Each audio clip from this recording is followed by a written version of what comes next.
Voilà, pour clore ce débat et avant de passer aux questions, déjà je me présente, Olivier Galaverne, je travaille avec Art dans la Cité depuis quelques années déjà. Ma formation, c'est plus les neurosciences, et j'étais intéressé par l'activité de cette association parce que je pense effectivement qu'il y a un lien très fort entre l'art et la santé.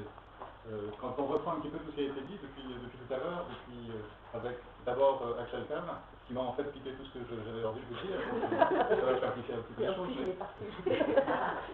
Mais effectivement, on voit depuis le début qu'il y a ce lien fort entre comment dire, l'art et le soin et la conception de la vie. Rachel parlait au tout début, rappelait l'épisode d'Épidore, donc on est dans la Grèce antique, et puis elle a parlé après de l'hôpital, et Anne-Marie aussi a continué à montrer en fait ce lien qu'il y avait entre l'art et l'hôpital. Dans ces deux cas, ce qu'on voit, c'est que c'est effectivement la spiritualité qui va guider, qui va être le lien fort entre le soin et l'art. Alors, évidemment, c'est des formes différentes. Dans la Grèce antique, la conception de la maladie était bien différente de celle de l'Antiquité, du Moyen-Âge.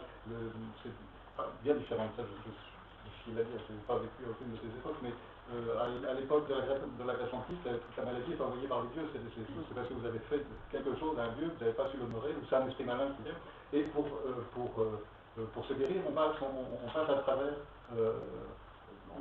ce retour au spirituel, c'est-à-dire au Dieu. On fait des prières, on fait des offrandes, et puis on a peut-être des songes, et ces oracles, c'est la traduction de ces oracles par les médecins qui vont vous permettre de guérir. C'est les dieux qui vont vous apporter la guérison. Alors est-ce qu'on est très loin à l'époque chrétienne? C'est vrai que là, déjà, on passe à un monothéisme. Et une chose qui est intéressante quand même, c'est que dans ce rapport au spirituel, ce que j'avais essayé d'écrire, j'essaie de vous le dire assez simplement,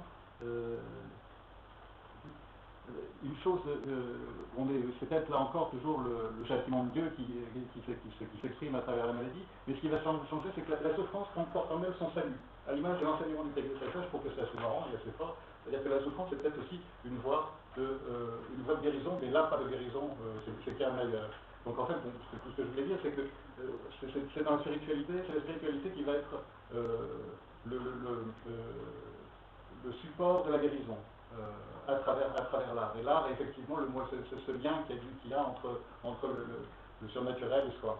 Alors après, évidemment, avec la laïcisation d'une époque plus récente, les choses vont un peu changer, effectivement. Ce que disait Rachel, c'est qu'avec la spécialisation qui va se faire de l'hôpital et son côté plus pratique, plus scientifique, il y a une distance qui va se mettre. Alors est-ce que c'est une distance nécessaire? C'est possible que quand on veut écarter toutes les croyances, les superstitions, et qu'on s'attaque à une maladie de façon rationnelle, on ne veut pas faire rentrer à l'hôpital justement ces croyances, on a tendance à les écarter. Aujourd'hui, ce que disait aussi Rachel, c'est qu'avec l'évolution de l'hôpital, on a tendance à s'orienter vers non seulement une prise en charge du corps, mais aussi une prise en charge, ou une conception de l'hôpital au sein de la ville. Et on prend en compte le désir des malades. Ça devient de plus en plus vrai. Les patients sont plus écoutés. Ce que disait Rachel aussi, c'est que c'est très récent. Et en fait, une chose aussi qui m'avait intéressé quand on a préparé cette conférence, c'est qu'on voit qu'il n'y a pas, entre l'histoire de l'hôpital et l'histoire de la médecine se côtoient, mais vraiment à la marge. Ça se superpose pas. L'hôpital, qui est donc une émanation de la chrétienté, n'était pas faite au début pour guérir, elle était faite pour accueillir les pauvres. Et c'est petit à petit qu'elle va développer ça. Et en fait, entre médecine, mais c'est toujours vrai aujourd'hui, entre l'histoire de la médecine et l'histoire de l'hôpital, ce ne sont pas des choses qui se superposent. Je pense qu'ici, on a le professeur Didier Sicard qui a été le président du comité d'éthique, et Axel Kahn aussi pourrait en témoigner. Les problèmes de soins tels qu'ils sont présentés aujourd'hui avec les thérapies géniques, avec un certain nombre de choses, sont des choses qui ne se font pas dans la clinique, ou dans l'hôpital, qui se font ailleurs que dans l'hôpital. Et leur usage à l'hôpital est l'objet d'une tractation. Donc, ce que je voulais dire pour finir, c'est qu'aujourd'hui, le sens de l'art à l'hôpital est peut-être en train de faire un retour, et c'est ce qu'on essaye d'amener avec Art dans la Cité, et à travers ces conférences, essayer de voir ce que l'art peut amener dans le contexte de l'hôpital. Et Il y a un certain nombre de conférences qui vont suivre et qui vont essayer de souligner quelques aspects que Art dans la Cité a essayé